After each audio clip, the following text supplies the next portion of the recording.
Alrighty, time for the story. So tonight's story is brought to you in part by dpwr.net for the Denis dates, uruarchives.com for the surface history corresponding to the Denis dates, and the Cavernian Calendar Converter, which was written by Brett Middleton of the Fuzzy Physics Institute for converting between Denis and surface time. Tonight's story is from the book Mist, the Book of Tiana. And of course, first I'll begin with a brief recap.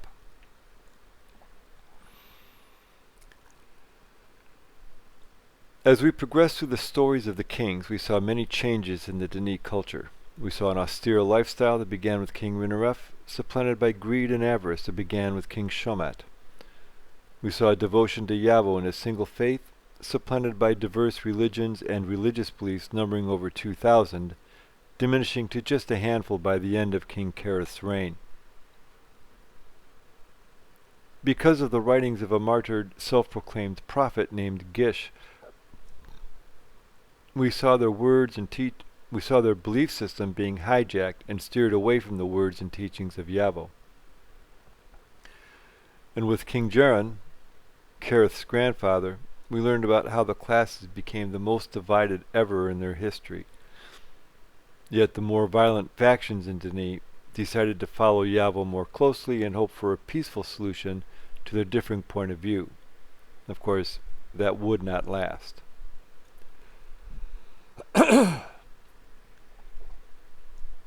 Gish's writings resulted in a conservative culture within Denis society, a culture that held the Arotanti, or outsiders, with great disdain and contempt. This general attitude among the Denis was another contributing factor in the demise of a once great empire.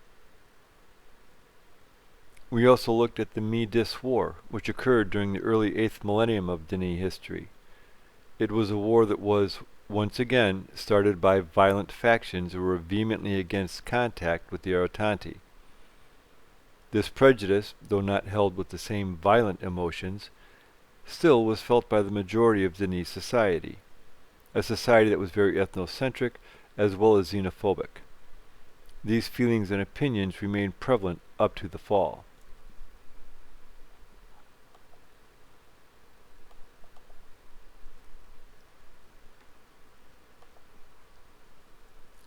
We learned about the origins of Yisha's journey ages, who created them and why. We learned about Agaris, the architect of the fall. His motives were not ethnocentric, nor did they stem from xenophobia. He was driven strictly by revenge. Revenge for being wrongly accused and convicted of a crime he did not commit. Revenge that drove him to commit genocide against his own people, a character flaw that would spell the end of an empire. Also, there were the beginnings of Atris, one of the heroes of the fall, the excavation of the great shaft, and of a friendship with Viovis, who would become one of the villains of the fall. We learned about a surface dweller named Anna, her life, and how she came to find the cavern, and those same old Denis fears of the Arotanti, the outsiders, and their possibly corrupting influence of the Denis populace. We learned of Anna's time in prison, her learning the Denis language, and Viovis's anger over his beliefs in Denis elitism and supremacy over all other races. We learned of Anna's trial and of her uncertain future. We learned how Anna came to live with Atris's parents, and how Viovis, through his arrogance, presumed that Anna would not come to his first book celebration. We learned how Atris took exception to his friend's snubbing of Anna, and in turn snubbed his friend for making him choose between the two. And finally, deciding to write an age with Anna. How after living and working together they fell in love, and how that love alienated Viovis, causing his anger to burn brighter than ever.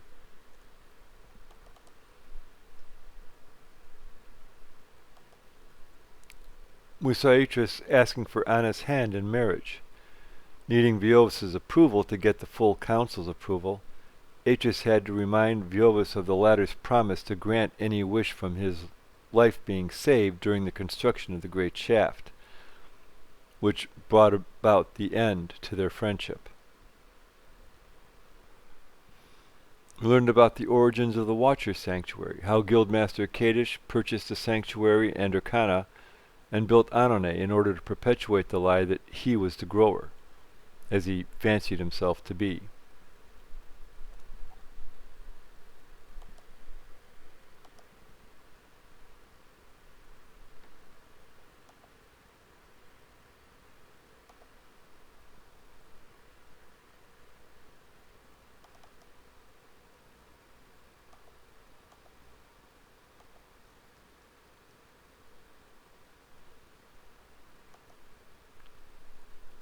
Last time, we learned about the birth of Gen, and how Agaris was a master forger, and also went by the moniker, the Philosopher. Tonight, we will learn about the accusation of a possibly innocent man, and yet another missing maintainer.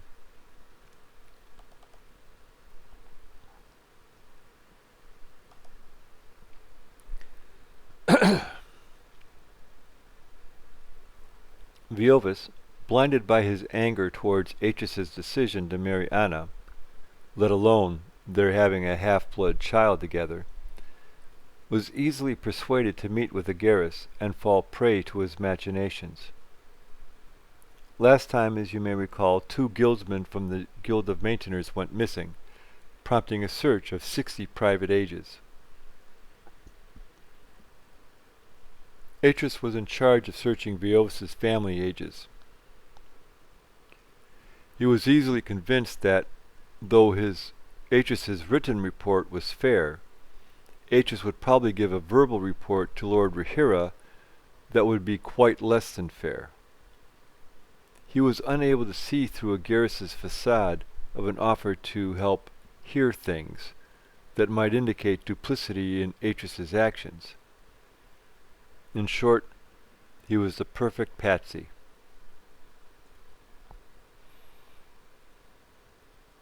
So, in the Denis year of 93-92, approximately 1736 AD, about 4 years before George Frederick Handel composed his oratorio The Messiah, Viovis met with the philosopher Agaris for the first time. After waiting for over 50 years, he, Agaris, was finally able to set his plans for revenge into motion. A few days later, Atris received an anonymous letter suggesting that he be at a certain place at a certain time. He was unfamiliar with the handwriting. Anna suggested that he burn the note and forget that he received it, as she was filled with an uneasy feeling about it. Either that or to turn it over to the maintainers. Couldn't hear you. Either way, she felt that he should not get involved. Burn it he did, but he could not forget about it.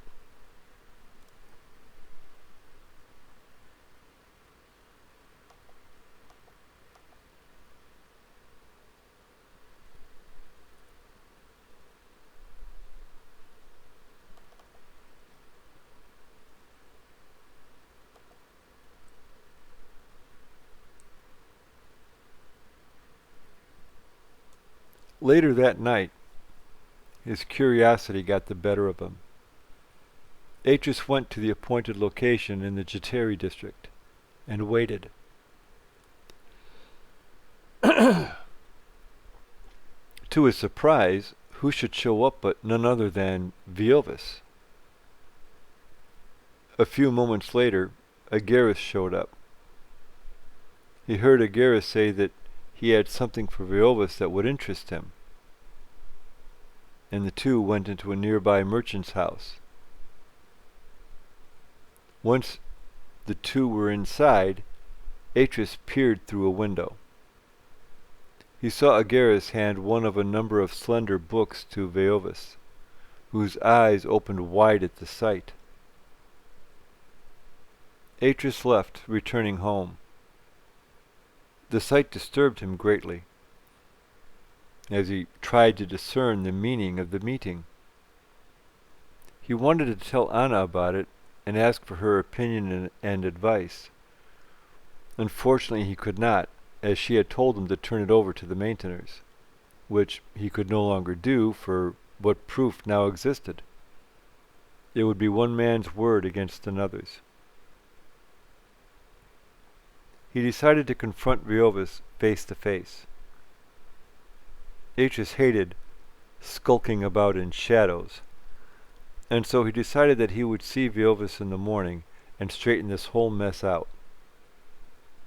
Unfortunately, the morning brought another surprise. Another letter from Agarus, telling Aetius to come see him if he wanted to know more. This one included a note in Viovis's own writing, a note to one of the two missing guildsmen that was dated the day before they went missing.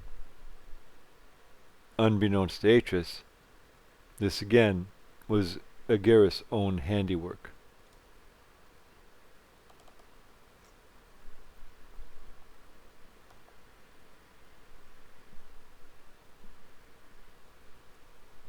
Aetius could have gone to see Master Jadarus of the Maintainers and be done with it, the solution that made the most sense.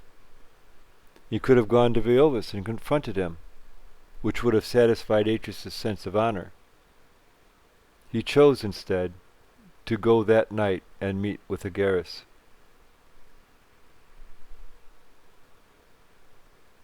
While Aetius was thusly contemplating, Agarus, like a venomous spider, was busy spinning his evil web. During their meeting the previous evening, he had invited Viovis to come back the following morning for proof of a crime being committed. As Aetius was reading Agarus' note, Agarus had linked he and Viovis to an age that would have been considered an abomination to the Guild of Writers. Viovis immediately wanted to know who penned this descriptive book. Aetius, Agarus replied. When Viovis refused to believe it, Agarus showed him the linking book in Aetius' handwriting. Blaming the experimentation on Anna's bewitching of Aetius, he was slowly able to convince Viovis of Aetius' guilt. Still, Viovis was in a quandary. Aetius had been a good friend before that woman had come. In fact, he had been a great friend, never afraid to speak his mind, even if it was not what Viovis had wanted to hear.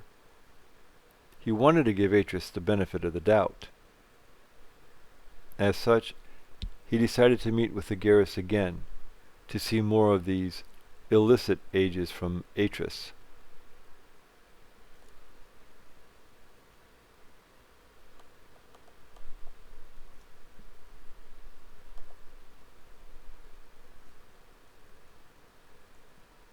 As Aetius decided to meet with Agarus, he went to that same merchant's house. A servant boy led Aetius to a room that had a two-way mirror. On the other side, he saw first Agarus, then Viovis, link into the room. A cold certainty swept through Aetius at this sight. Agarus handed Viovis another book, and Aetius heard Viovis ask to see the others. They agreed to meet the following evening. After Viovis left, Agarus turned to face the two-way mirror and said to Aetius that they need to talk.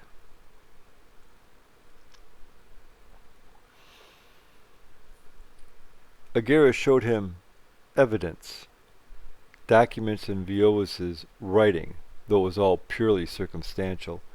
The amount was damning in Aetius's mind. The story that Agarus weaved went something like this. Viovis' maintainer friend Suanir was stealing blank books from the guild house and selling them on the black market.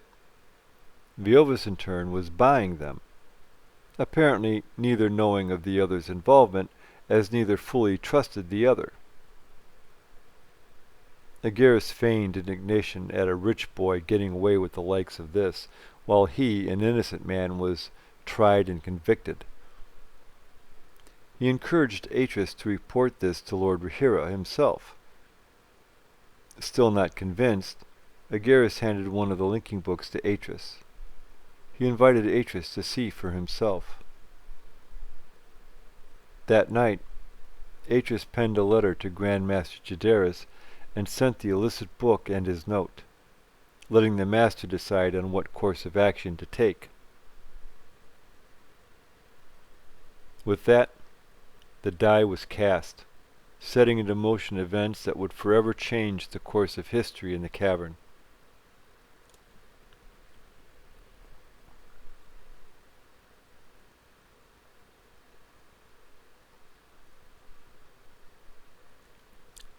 Please join us next week as we learn about the final end to the friendship between Atris and Viovis, a trial, and the death of a lord. The end.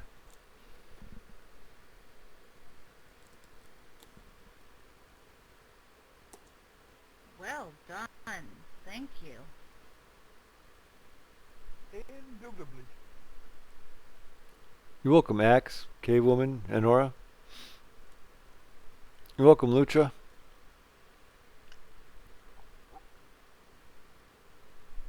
You're welcome, Chris and Kiwi.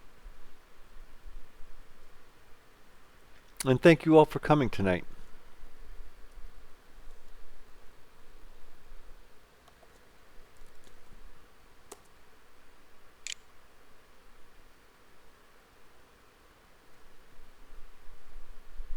Sounds like Atreus was a nice guy.